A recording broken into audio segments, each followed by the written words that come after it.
बिस्मिल्लाहिर्रहमानिर्रहीम। अस्सलामु अलैकुम। नई वीडियो में खुश आमदीद।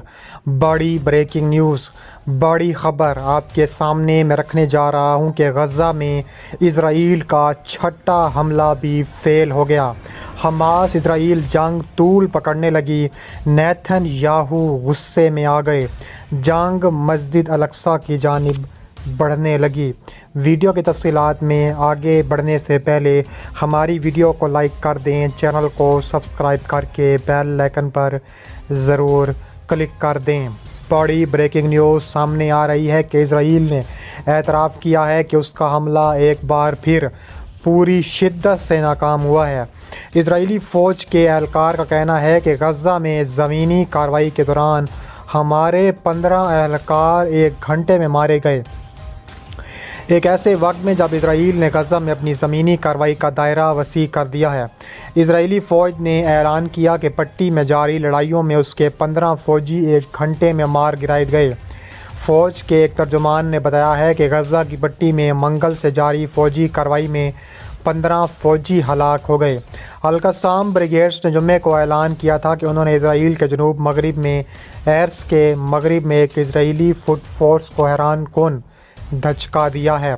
अल-क़स्साम ब्रिगेड ने टेलीग्राम पर वजाहत की कि उसने 3 इज़राइली फ़ौजियों को सिफर के फासले से मार डाला।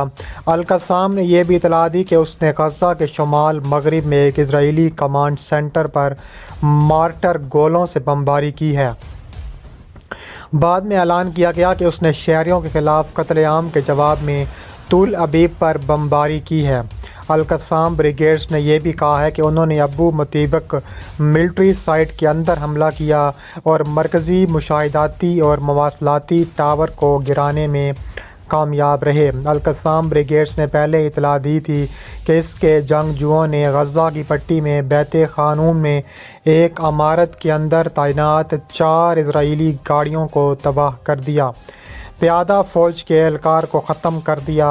इज़राइल ने मंगल को जबालिया कैंप पर ताबड़तोड़ और शदीद हमला किया था और इस हमले में 400 से ज़्यादा फ़लस्तीनी शहीद और ज़ख्मी हुए, जिनमें ज़्यादातर ख़वातीन और बच्चे शामिल थे। 7 अक्टूबर को शुरू होने वाली लड़ाई 26वें रोज़ भी जारी रही और इस जंग में अब तक 8796 फ़लस्तीनी शहीद हो चुके हैं। दूसरी जानिब इज़राइली वज़ीर दिफ़ा की गीदड़ भभकी सामने आई है। उन्होंने कहा है कि हमास को मरना है या सरेंडर करना है, तीसरा कोई ऑप्शन मौजूद नहीं। इज़राइली वज़ीर दिफ़ा योवा गैलेंट ने पूरी हलाकत खेज़ी के साथ कहा है कि हमास को मरना या गैर मशरूत तौर पर इज़राइल के सामने सरेंडर करना होगा। उन्होंने ये धमकी उस वक्त दी है जब इनके मुल्क के फ़ज़ाइया फ़ौज और बहरिया पूरी तरह गज़ा पर हमला आवर है और हज़ारों फ़लस्तीनी शहरी गज़ा में जामे शहादत नोश कर चुके हैं। उनमें सिर्फ फ़लस्तीनी बच्चों के शहीद होने की तादाद 4000 को छू रही है।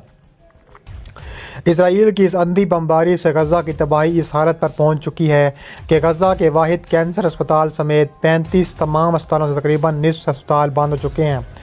इन अस्पतालों को पानी, बिजली और ईंधन की फराहमी से लेकर अद्वियात तिब्बी आलात तक की फराहमी मअतल हुए कई हफ्ते हो रहे हैं। इज़राइली वज़ीर दिफ़ा, वज़ीर आज़म और दूसरे अहम ओहदेदार गज़ा में आम शहरियों और बच्चों के कत्लेआम को हमास के ख़ात्मे के मायने देकर अमेरिका और कई मगरबी ममालिक को साथ मिलाए हुए हैं, जो इज़राइल को जंगी, सफारती और सियासी मदद दे रहे हैं।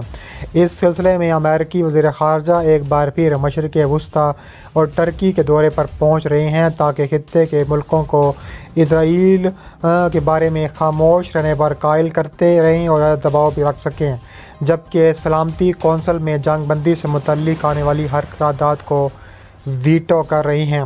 इस कामिल अमेरिकी मगरबी हमायत के माहौल में हज़ारों फ़लस्तीनियों को हलाक करने वाले इज़राइल ने सफ़ीर हमास के मरने से ताबीर करते हुए एक तरह से गज़ा पर बमबारी जारी रखने की धमकी दे दी है।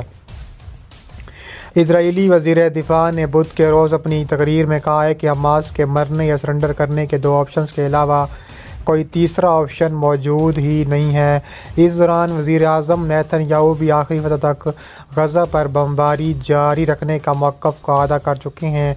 अक़वाम मुत्तहिदा के सेक्रेटरी जनरल एक से ज़्यादा बार गज़ा में जंग बंदी करने की अपीलें कर चुके हैं, उन्हें भी इसराइली बमबारी के बारे में बैन अवी قوانین کی بات کرنے کی وجہ سے شدت پسندانہ مطالبے کا سامنا کرنا پڑا اور اقوام متحدہ میں اسرائیلی سفیر نے سیکرٹری جنرل کے مستعفی ہونے کا مطالبہ کر دیا ہے۔ اس کے علاوہ مزید کہا جا رہا ہے کہ حزب اللہ نے بھی تابڑ توڑ پرواز کر کے اسرائیلی ڈرونز مار گرانے کا دعویٰ کیا ہے۔ لبنانی حزب اللہ نے ایک اعلان بتایا ہے کہ اس نے ایک اسرائیلی ڈرون کو زمین سے فضا میں مار کرنے والے میزائل سے اس وقت نشانہ بنایا جب وہ اسرائیل کے ساتھ سرحدی علاقوں پر پرواز کر رہا تھا۔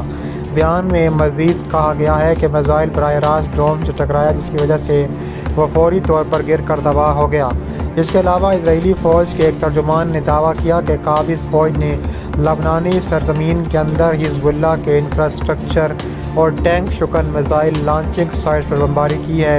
اسرائیلی کیپٹن ایلا نے ایکس پلیٹ فارم پر پوسٹ کردہ پیغام میں کہا ہے کہ لبنانی سرزمین سے اسرائیل کی سمت الجبل کے علاقے میں ٹینک شکن میزائل داغنے کا منصوبہ اسرائیلی فوج نے ناکام بنایا ہے، جس سے اس علاقے میں ایک اور مسلح سیل کے خاتمے کا اشارہ ملتا ہے۔ اسرائیلی فوج کی خاتون ترجمان نے کہا ہے کہ یہ واقعہ یفتح بلدیہ کے علاقے کی جانب گولہ باری کے بعد ہوا۔ اس سے پہلے حزب اللہ نے اعلان کیا تھا کہ اس نے بٹالین کے ہیڈ کوارٹر حزب البلوچستان، بیاض بلیدہ اور قلعہ وردہ میں اسرائیلی فورسز کے ٹھکانوں کو توپ خانوں اور میزائلوں سے شدید نقصان پہنچایا ہے۔ غزہ میں اسرائیل اور فلسطینی دھڑوں کے درمیان تنازع شروع ہونے کے بعد حماس کے جنگجوؤں کے اچانک حملے اور غزہ کی پٹی میں اسرائیلی فوجی اڈوں اور بستیوں کی طرف ان کی دراندازی کے بعد لبنان اسرائیل کی سرحدیں بند ہو چکی ہیں۔ اب ان سرحدوں پر روزانہ جھڑپیں اور تصادم دیکھنے میں آتا ہے، تاہم مگر آج تک اسے فوجی معنوں میں محدود سمجھا جاتا ہے، جس کی بہت سے ماہرین نے تصدیق بھی کی ہے۔ اسرائیلی حکام نے پہلے لبنانی حکومت کو سرحدوں کی خلاف ورزی کے خلاف خبردار کیا تھا اور اسے کسی بھی وسیع پیمانے پر خلاف ورزی کا ذمہ دار ٹھہرایا تھا۔ اس وقت سے بہت سے مغربی ممالک کے تجزیہ کاروں نے غزہ میں جاری جنگ کے وسیع تر علاقائی تنازع میں پھیلنے کا خدشہ ظاہر کیا تھا، جس میں حزب اللہ اپنی طاقت کے ساتھ مداخلت کرے گا، جبکہ ایران کے وفادار دوسرے گروہ شام اور گولان کے پہاڑیوں میں منتقل ہو رہے تھے اور اس طرح عراق اور یمن بھی وہاں پر منتقل ہو رہا تھا۔ اس کے علاوہ مزید کہا جا رہا ہے کہ اسرائیل کی اینٹ سے اینٹ بجانے کے لیے سارے ملک تیار بیٹھے ہیں، جس میں 57 اسلامی ممالک بھی شامل ہیں، اور انہوں نے اسرائیل کی اینٹ سے اینٹ بجانے کا بڑا اعلان بھی کر دیا ہے۔ اس کے علاوہ کہا جا رہا ہے کہ اسرائیل اب باز نہیں آتا، تو اسرائیل کو سبق سکھانے کے لیے ہم ہر وقت تیار بیٹھے ہیں اور اسرائیل کی اینٹ سے اینٹ بجانے کا بڑا فیصلہ کر چکے ہیں۔